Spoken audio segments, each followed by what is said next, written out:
Vacuum Man! And the saga continues. In our last episode, Flo 2.0 was caught stealing shoes of peace, knowing that these shoes would bring the good news of Jesus to the world. Vacuum Man could not let her win. In an epic battle of good versus evil, Flo, her evil minions were defeated and all shoes were returned so that the world would continue to hear the good news of Jesus. With a captured Flo, what would Vacuum Man do?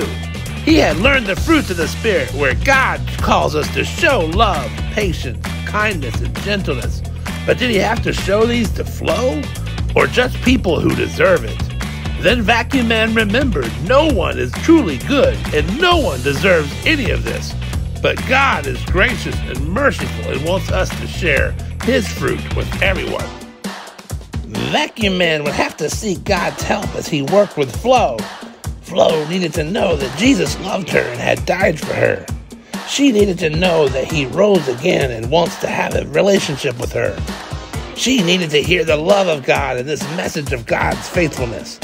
Faithfulness is being fully committed, dedicated, determined no matter what your circumstances. And God is completely faithful to us. But it would take some serious self-control for Vacuum Man. Self-control is not reacting when you really want to. Vacuum Man needed the Holy Spirit to give him self-control as he shared truth with Flo and tried to be faithful to God's calling. In a shocking turn of events, Flo and her evil minions realized that they needed Jesus too. They realized how wrong they had been trying to steal people's joy and peace. Flo finally understood why Vacuum Man had been so faithful to fight for good. Even when it was hard, he faithfully fought evil.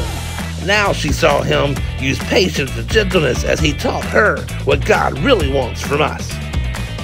Sometimes they got it right, but sometimes Flo and her minions really messed up. Vacuum Man was there each time to encourage. Each time, Vacuum Man was able to help Flo find self-control. Then Flo and her minions began to show love, joy, peace, patience, kindness, goodness, faithfulness, gentleness, and even self-control. God had changed their lives. And he could change yours too. Ask Jesus to forgive you of your evil ways and be boss of your life. Then his Holy Spirit will be with you and give you his fruits.